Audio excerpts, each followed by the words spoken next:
Olá, bom dia. Sextou de novo aqui no 15 Minutos com Julie Costa, um jornalismo independente de verdade, feito para você. Trazendo sempre aquelas informações que a gente fica em dúvida, né? Sobre a quarentena, sobre as atualidades, a verdade sempre em foco, combatendo as fake news. E hoje eu trago um tema bastante importante, tá? Sobre a pandemia. A gente sabe que tem muita gente que está sofrendo muito transtornos psicológicos nessa pandemia, porque teve que mudar a rotina completamente de suas vidas e justamente a solidão que essas pessoas estão sofrendo. Eu geralmente puxo meus temas, minhas pautas, observando nas redes sociais, e essa pauta justamente eu trouxe do Facebook, porque estava sendo muito discutido. Eu trouxe hoje um psicólogo, ele já está aqui ao vivo conosco. Seja muito bem-vindo. Bom dia, João. Bom dia, Seja Júlio bem-vindo ao Costa. 15 Minutos com Julie Costa. Eu vou colocar, como eu te falei, eu sempre apresento os meus convidados, né, para dar propriedade de causa, justamente para falar sobre a pauta, para mostrar para as pessoas que você realmente tem a propriedade de causa para falar com a gente sobre o tema. Então, se apresenta, por favor. Bom dia, Júlio Costa. Primeiro eu quero agradecer o convite. Eu sou João Luiz Moura, sou psicólogo, sou diretor do Programa de Saúde Mental do município de Guaba Grande. Para mim, vai ser um tema totalmente pertinente e é importante a gente estar compartilhando um pouco, né, desse tema tão importante com vocês aí. Obrigada, meu querido, por estar participando e trazendo as informações, né, falando de um tema tão delicado. E aqui no 15 Minutos com Julie Costa, nunca é 15 minutos, mas a gente procura sempre trazer a informação de forma dinâmica, que todos compreendam, com palavras simplórias, que chegue a mensagem para todos. Fala com a gente. A solidão que aumentou, né, nessa quarentena, para quem está cumprindo a quarentena à risca e precisa cumprir a quarentena à risca, ou por motivos de saúde, ou por motivos de familiares, é o que eu estava comentando sobre pessoas que eu conheço também que estão com esse problema. Comenta esse fato para a gente. Então, de fato, a gente tem percebido um aumento muito considerável, né, nas angústias do viver no isolamento. Primeiro ponto é preciso entender uma coisa: o que é solidão e o que é solitude, né? Há uma confusão. Solitude é a capacidade de estar só. É aquele momento que no meio da família, no meio do casamento, no meio dos amigos, você fala: hoje eu quero ficar sozinho. Hoje eu quero um período para mim, eu quero um período para eu refletir sobre a minha vida, eu quero um período para eu ficar sem fazer nada, eu quero ficar tranquilo em casa. Isso é solitude, isso não é solidão. A solidão é aquela sensação e aquele sentimento de vazio. O ser humano, nós somos seres sociais, nós nascemos para nos relacionar. E quando diante de um vírus invisível, que de fato tem ceifado vidas, é um vírus severo, é um vírus que de fato tem acometido a sociedade, né? O mundo todo tá diante desse caos. E agora, aquela pessoa que podia sair, que podia interagir, que podia se relacionar, ela está impedida disso. Então, quando eu sou impedido de uma coisa, algo que eu não vejo, mas que eu sei que é real, porque agora o Covid tem nome, porque dificilmente você não vai ter alguém ou conhecer alguém que perdeu um ente querido para esse vírus. Então, agora, a partir disso, eu me isolo obrigatoriamente, né? Eu fico sozinho. Então, esse sentimento, essa posição de estar só, essa posição de eu não poder me relacionar com o outro, uma coisa é eu não querer sair, uma coisa é eu não querer ir para a noitada, ir para a balada, né, e encontrar os amigos, outra coisa é eu não poder fazer isso. Então, quando eu sou impedido de algo que era rotineiramente possível, isso me gera uma tristeza profunda, isso me gera uma angústia. Inclusive, há um aumento de depressão por Gostaria conta de disso. falar sobre isso, exatamente. Eu sou o tipo da pessoa que eu sou meio antissocial, sou muito comunicativa, converso com Deus e o mundo, mas eu sempre gostei muito de ficar dentro da minha casa. Eu prefiro cervejinha na varanda do que balada, eu sempre fui assim. Mas nessa pandemia, quando eu me vi aqui dentro de casa com tudo que eu gostava, só que eu me sentia proibida de sair, eu também sofri. Porque eu falei, não, não era mais uma opção de estar em casa, e sim uma obrigação. E isso afetou bastante. Imagina para quem já estava acostumado, né? Porque o que a gente vê é que as pessoas querem sair, gostam de se relacionar. Eu também gosto de me relacionar, porém, de maneira diferente, né, do pessoal baladeiro, no caso, que sente essa falta, essa necessidade de ir para balada. Eu nunca senti, graças a Deus também, até porque onde eu moro aqui não dá nem para sentir essas vontades, não dá mais. Mas fala com a gente aí o tanto de demanda que as pessoas, você como psicólogo escuta as pessoas, né? Procura entender a dor não física dessas pessoas. Então fala com a gente quais foram as piores assim reclamações que você teve. Então, na verdade, o que você sentia, que você tinha era uma solitude, você gostava de estar sozinha, né? A solidão é diferente, a solidão é uma dor, a solidão dói, né? Hoje, há um aumento considerável das pessoas que estão falando assim, olha, eu estou me sentindo sozinho, eu não sei o que fazer, eu não sei ficar sozinho. E justamente pessoas que tinham o costume de estar sós por conta da estrutura psíquica, né, por conta do modelo de vida, elas ficavam sozinhas em casa, mas não solitárias. Então, quando você é impedido de se relacionar, o que que gera? Pode gerar uma ansiedade. É o medo do porvir. As pessoas não estão podendo enterrar os seus mortos, por exemplo, né? Não estão podendo acompanhar. Então, isso tem aumentado o quê? Os transtornos de ansiedade. Por conta disso, eu estou sozinho, eu estou na solidão. O que que será de amanhã? O que que eu posso fazer amanhã?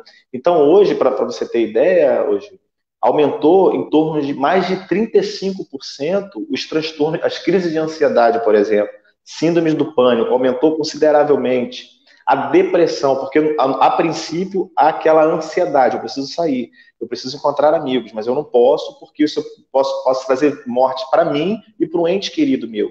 Então, quando eu me isolo em mim mesmo, quando eu olho para dentro de mim e não vejo esperança, não vejo solução, porque de fato é isso, eu vou ficar dentro de casa trancado, tenho desemprego, tenho medo de perder um ente querido, então isso vai gerando no psiquismo, no corpo, vai gerando no contexto social, ele deprime, né? A pessoa começa a se isolar, começa a ficar triste ou muito ansiosa. Então, o que tem aumentado na procura, né, nos consultórios, que eu sou psicólogo clínico também, é essa procura, é essa busca por algo que está incomodando dentro do ser humano, dentro da pessoa, e ela não sabe o que fazer. A ansiedade, o transtorno de ansiedade, a síndrome do pânico, a depressão, tem aumentado muito nesse período por conta da obrigatoriedade de se estar sozinho. Tem aumentado consideravelmente. Então, assim, se você tem sentido esses sintomas, procure um profissional, procure um psiquiatra, procure um psicólogo, porque você pode estar entrando num quadro de ansiedade ou de depressão. É muito sério e tem aumentado Tem bastante. aumentado bastante. Agora a gente vai falar justamente sobre isso, doutor. O aumento dos transtornos psicológicos durante a pandemia. É como você falou, a solitude, né, é uma opção, a solidão é uma dor, né? E tem gente que já sofria desses problemas antes, depois desse pandemônio que virou as nossas vidas, a vida do mundo inteiro com a pandemia, agravou-se bastante. E conta pra gente um pouco sobre as demandas, né, sobre esse aumento, né, e das demandas que vocês estão recebendo. Muito bom. Primeiro, temas totalmente pertinentes e totalmente atuais, né? O aumento dos transtornos é exatamente isso. O que tem acontecido? A gente está isolado dentro de casa, né? A gente não pode abraçar. Você imagina que na América do Sul, que a nossa cultura é de abraçar, é de beijar, é de apertar a mão. De uma hora para outra, eu não posso mais fazer isso. Isso pode gerar um sentimento de luto, né? Uma perda do objeto que eu me relacionava. E o pior, está sendo algo obrigatório. Então, isso tem aumentado muito, muitos transtornos de ansiedade. O que é ansiedade? É o medo que eu tenho daquilo que pode vir a acontecer, que não necessariamente irá acontecer. Por exemplo, o Covid não vai matar todo mundo, mas pode acontecer com alguém conosco, ou com alguém próximo a nós, algum amigo, né? E isso nos gera uma preocupação exacerbada com o porvir. Quando eu começo a viver preocupado com o futuro, de maneira que afete consideravelmente o meu presente, isso gera uma confusão, isso gera um desequilíbrio emocional. Então, como que eu vou, por exemplo, trabalhar se eu estou preocupado com o que pode acontecer amanhã? Há pacientes, Júlio, que eu atendo, que falam assim, poxa, eu estou andando na rua, eu fico olhando para o ar, eu fico olhando ao meu redor, parece que eu estou vendo essas imagens que tanto apareceram na televisão, né?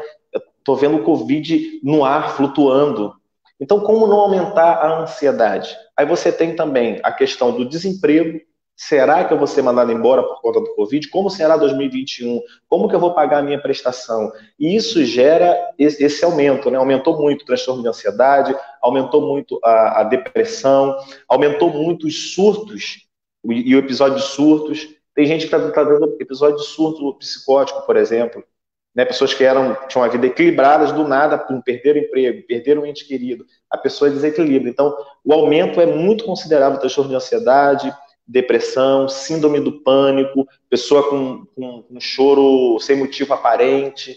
Isso tem aumentado demais. Uma coisa, doutor, uma coisa que eu faço parte da equipe 15 Minutos, né? O meu programa é baseado, né, justamente no jornalismo independente que a gente faz. Esses dias atrás, um amigo compartilhou, um colega, né, da equipe, compartilhou um vídeo sobre o toque. Eu tenho uma grandíssima amiga que sofre sobre isso. A gente é tão desconhecido, né, essa síndrome, e que ela já era paranoicíssima, né, já antes disso. E aí estava esse vídeo dizendo, né, como a pessoa se sente com tudo isso. Imagine agora que é obsessão por limpeza o toque. Né, é obsessão por limpeza. E justamente nessa quarentena todo mundo ficou obcecado por limpeza, que deveria ser um hábito sempre, não uma obsessão, mas um hábito, né? E o toque também aumentou muito. Fala com a gente sobre esse transtorno, porque é tão desconhecido. É verdade, é um transtorno muito comum, é mais comum do que a gente pensa. O toque é transtorno obsessivo compulsivo. São movimentos repetitivos, né, que a gente tem por determinada coisa, mas são movimentos exacerbados. Por exemplo, o álcool em gel. Né? Há pessoas que colocam álcool em gel de 10 em 10 minutos. Né? O que acontece no toque? O toque está muito ligado também à ansiedade. Por isso que eu generalizei a ansiedade, porque ela abarca também o toque. Mas o toque é um transtorno específico. Por exemplo, mania de limpeza. Tem pessoas que estão com a mania de limpeza, está causando um sofrimento terrível. Gente que está lavando a casa, por exemplo, com cloro 4 vezes ao dia.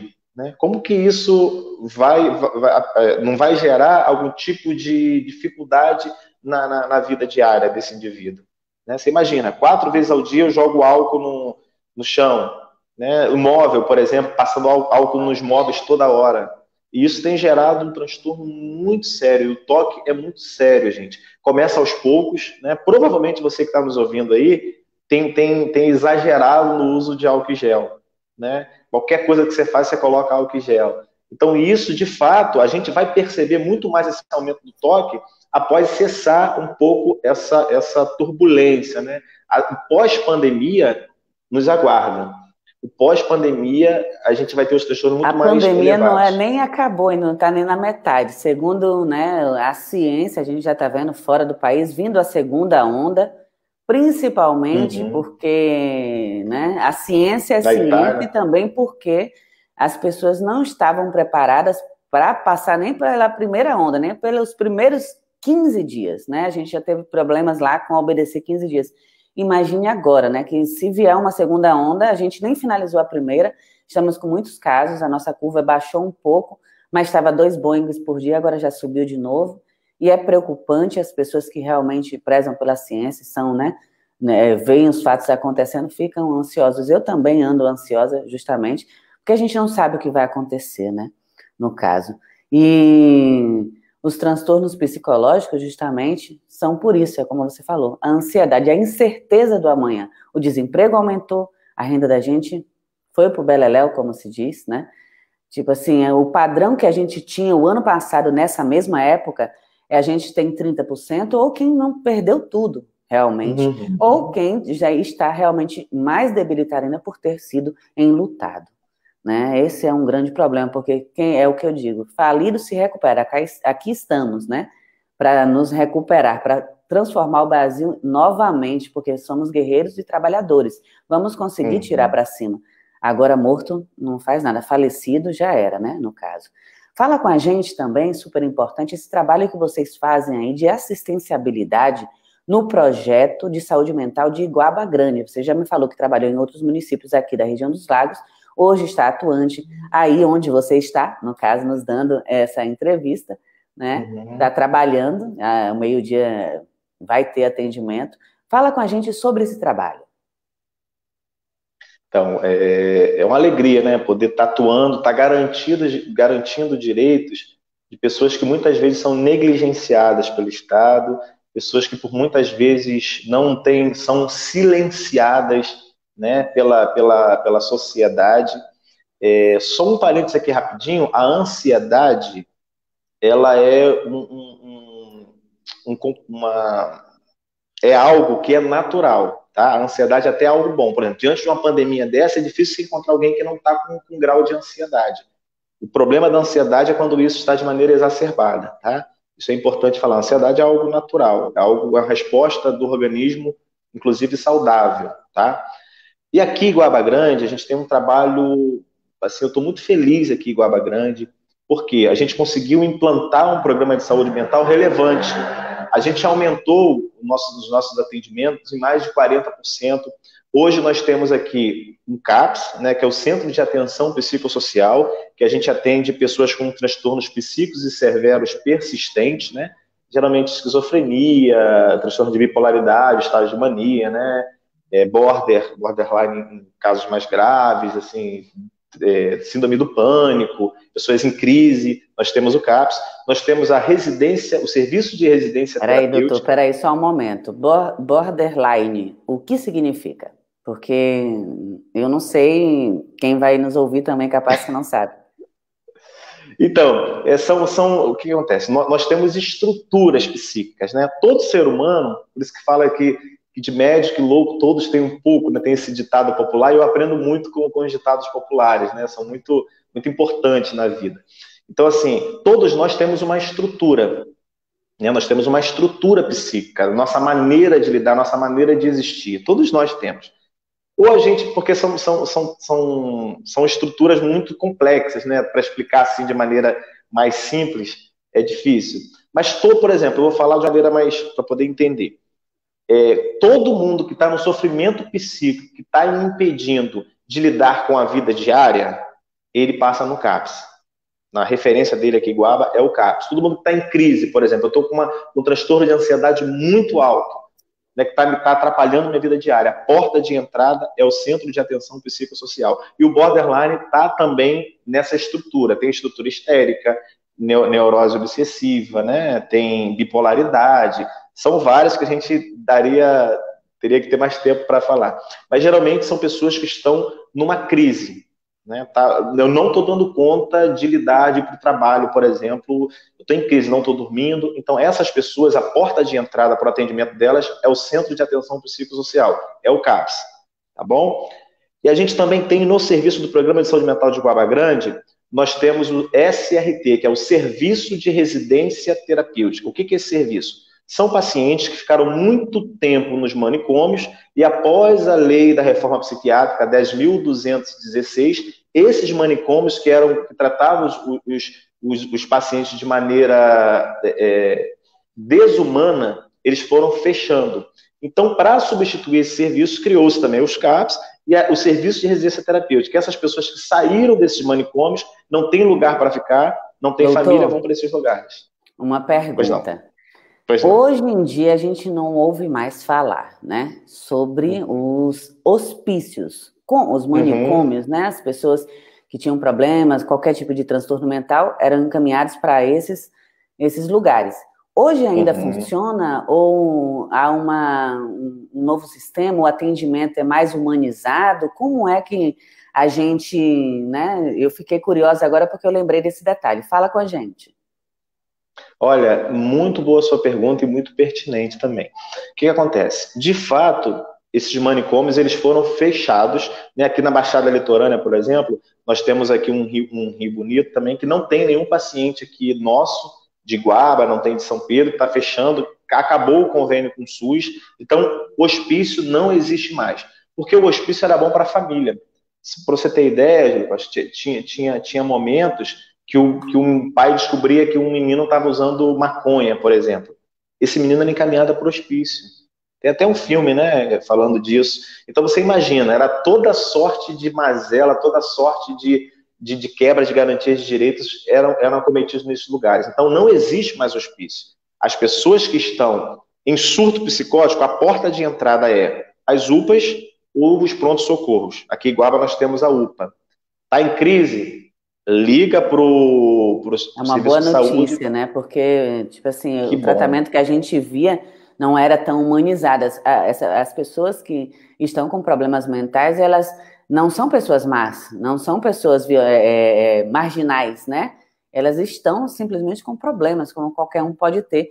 E era muito triste aquela situação, e realmente eu fico feliz em saber disso.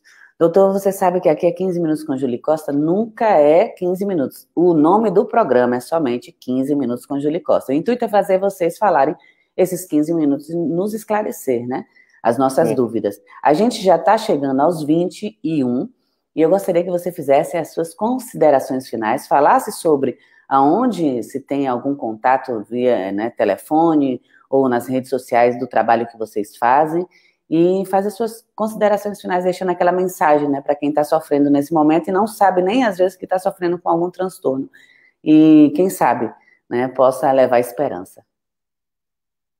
Passa rápido, né? Então, eu quero deixar para vocês o seguinte: se você está com problema de coluna, você vai ao médico, né? Se você está com algum problema de alguma outra questão, você procura o profissional. Por que há esse preconceito e esse estigma na questão de saúde mental? Então, depressão não é frescura, não é falta de Deus, depressão é doença, transtornos psíquicos são doenças que dá em seres humanos como eu e como você. Então, a gente tem que parar de estigmatizar a loucura, estigmatizar as doenças psíquicas como alguém que não tem Deus, alguém que não tem fé, ou alguém que está em frescura, porque nós temos aí o suicídio, temos a depressão, que tem acometido sim as pessoas. Então, você que mora aqui em Guaba Grande, nós temos que estar com algum tipo de surto, você está com alguém na sua família que está sendo acometido de alguma questão de ordem de saúde mental, está em crise, a porta de entrada é a UPA. Se não, nós temos o CAPS, nós temos o ambulatório de saúde mental e nós temos o serviço de residência terapêutica. Então, você nos procure, tá? Você que está me ouvindo aí na sua cidade, onde se estiver, se tem alguma questão de ordem de saúde mental urgente, procure a unidade de pronto atendimento aí perto da sua casa, procure ajuda profissional, porque nós temos que parar de estigmatizar, de segregar, de não garantir direitos das pessoas que sofrem de algum transtorno de saúde mental, porque são seres humanos, precisam sim de cuidado, precisam ter os direitos garantidos. Não existe mais instituição total igual ao hospício, que tirava a dignidade, tirava a humanidade do indivíduo. Então, nós estamos aqui para devolvê-los à sociedade e que a sociedade também possa se instruir, possa buscar informações para que possa compreender, para a compreensão dessas mazelas que pode afetar qualquer ser humano. Saúde mental, a Organização Mundial de Saúde diz o seguinte: sem saúde mental não há saúde. Com certeza. É a cabeça que manda em tudo, né? Se diz que o nosso pior inimigo não é justamente quem pensamos que seja, sim, o nosso próprio pensamento, né? É o nosso próprio inimigo, o nosso maior inimigo. Doutor, te agradeço muito, em nome da equipe 15 Minutos, em nome da Cabo Frio TV, por me conceder, né, no caso dessa entrevista. Parabenizo pelo trabalho social, muito bem feito, muito lindo que vocês fazem, levar essa conscientização para as pessoas, porque o preconceito, eu combato muito o preconceito. O preconceito é uma ideia sem conceito, sem conhecimento, sem propriedade de causa. E essa é a nossa missão, né? Combater a desinformação. E muito obrigada por ter participado aqui com a gente. Eu que agradeço, Júlio. Me aguarda um pouquinho que eu vou terminar com o pessoal e já volto contigo. Tá bom. Bom, galera, esse foi mais um 15 Minutos com Julie Costa, trazendo aquela informação de verdade mesmo, da fonte, com propriedade de causa, combatendo as fake news e a desinformação. Um jornalismo independente feito para você. E já dou a notícia, e mais tarde vou fazer a publicação, mas semana que vem o programa 15 Minutos com Julie Costa abriu a agenda para os candidatos a prefeito aqui da nossa cidade. Até porque vocês do canal 10 da Cabo Frio TV que nos seguem, aqui, é transmitido pela equipe 15 Minutos, que é no Brasil inteiro, mas também na minha cidade. A gente tem aquela obrigação de informar e transformar. Vamos ver o que os candidatos nos trazem em apenas 15 minutos sobre os temas. Realmente são 4, hein? E vocês já devem imaginar: saúde, educação, geração de emprego e renda e turismo, porque também vivemos disso. Um grande beijo, um abraço. Fui. 15 minutos com Julie Costa. Jornalismo independente, de verdade, feito para você.